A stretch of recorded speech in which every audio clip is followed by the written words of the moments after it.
December 2nd, 2017, number 2 Auburn was facing number 6 Georgia in a rematch of the Deep South's oldest rivalry in a high-stakes SEC championship, with the winner advancing to the college football playoff.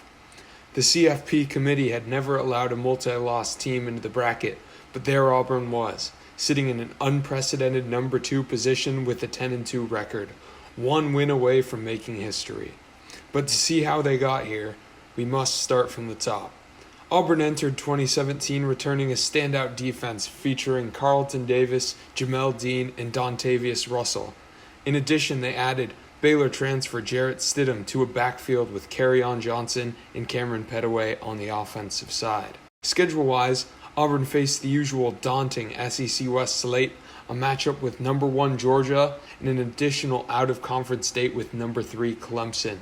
In their first game against Georgia Southern, Auburn cruised to a 41-7 win at home, despite wide receivers Sean Petty and running back Cam Petaway being suspended prior to the game.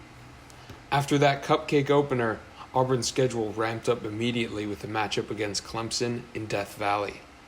Auburn jumps out to a 6-0 lead courtesy of 2 short field goals after their drive stalled out in goal. However, at the end of the second quarter, Kelly Bryant scored a 3-yard rushing touchdown, and Clemson never ceded the lead back, adding on another Bryant rush to win the game 14-7.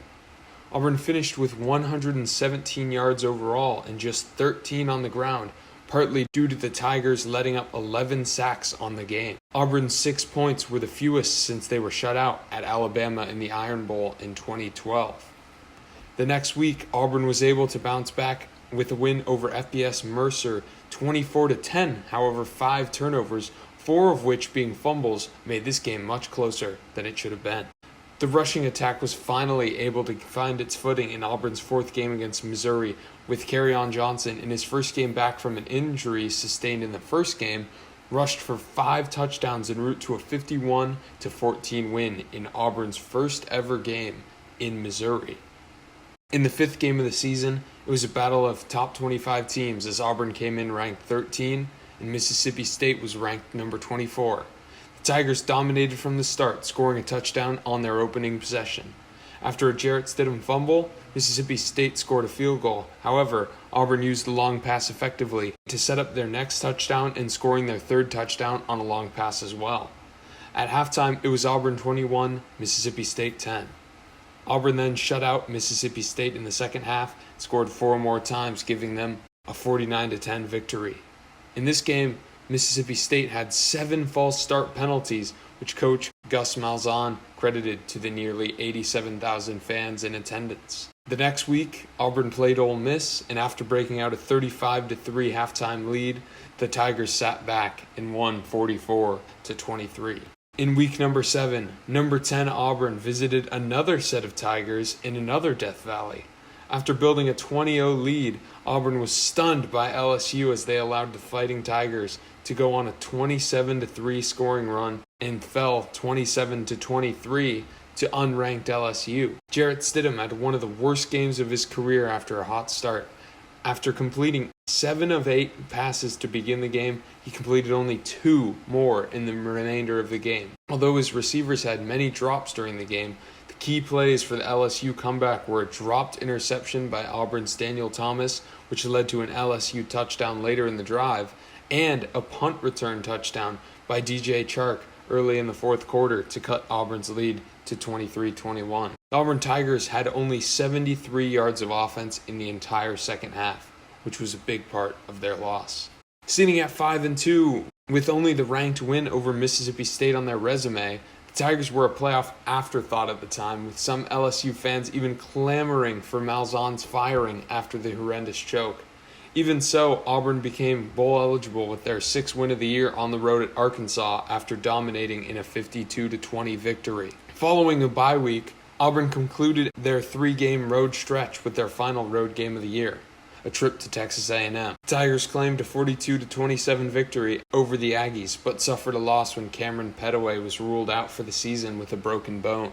Entering Week 10, number 10 Auburn faced a tough task against number 1 Georgia in the Deep South's oldest rivalry. Due to the unusually harsh nature of their remaining schedule, with 2 possible games against number 1 Georgia in the Iron Bowl against number 2 Alabama, Auburn actually controlled their own destiny in the college football playoff hunt. After an opening drive touchdown for the Bulldogs, Auburn dialed in, winning by a final score of 40-17. The Tigers held the dominant run attack of Georgia to 46 total yards and had 4 sacks of Georgia quarterback Jake Fromm. Kerryon Johnson had 167 rushing yards against a powerful Georgia rush defense, which put him over 1,000 yards for the year. Jarrett Stidham was also impressive, completing 16 of his 23 pass attempts for 214 yards. Daniel Carlson, after going 0 for 2 on field goals last week, had 4 good field goal attempts, becoming the SEC's all-time leader in made field goals. This was Auburn's 8th win of the year and their first victory over Georgia since 2013. The 11th game of the year was a tune-up for the following week's Iron Bowl, in which Auburn won 42-14 over Louisiana Monroe.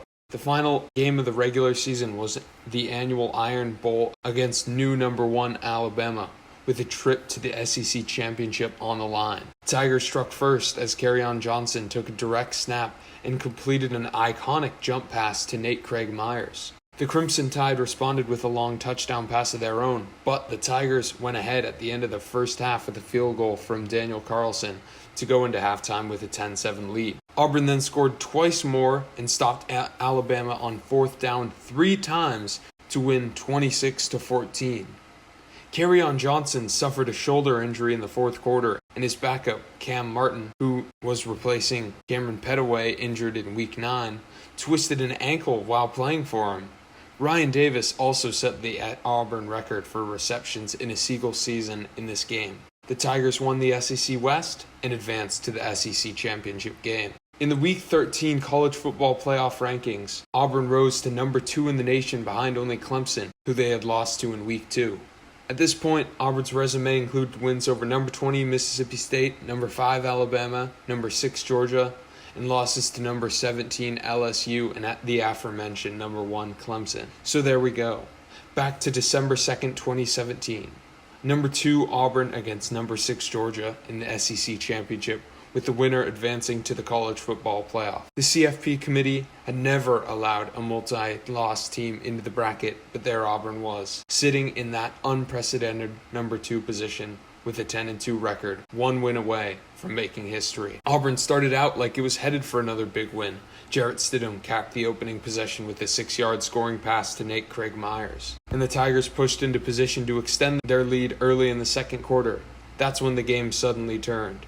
Stidham dropped back to throw, couldn't find anyone open, and didn't sense Davin Bellamy coming up behind him. The Georgia linebacker stripped the ball away, and Smith fell on it for the Bulldogs at their own 16. Georgia drove the other way for the tying score and tacked on the first of 2 field goals by Rodrigo Blankenship for a 10-7 lead at the half. Auburn wasted another scoring opportunity in the 3rd quarter when Daniel Carlson's 31-yard field goal attempt was blocked. Then, trailing 13-7, another turnover on the first play of the 4th quarter finished off the Tigers as Kerryon Johnson, who played despite the aforementioned ailing right shoulder, was stripped to the ball at the Auburn 39, sealing the 28-7 victory for the Bulldogs.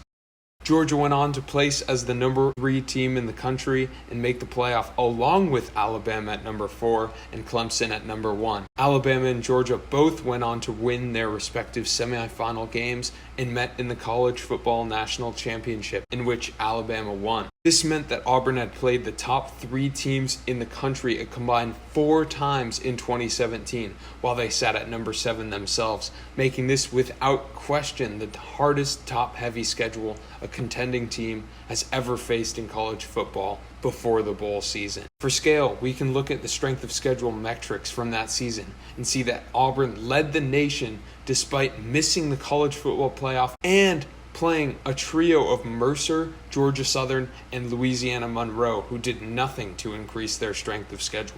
As a result of their number 7 ranking, the Tigers were awarded a date with another playoff snub in undefeated number 12 UCF. UCF ended up winning the game and claimed the national title on the grounds of their transitive win over national champion Alabama. As for Auburn, one can only wonder what may have happened if Johnson had been fully healthy in either their loss to Clemson or Georgia, or if they had not blown the 20-point lead at LSU, as to this day, the college football playoff still has never featured a multi-loss team. Thank you for watching.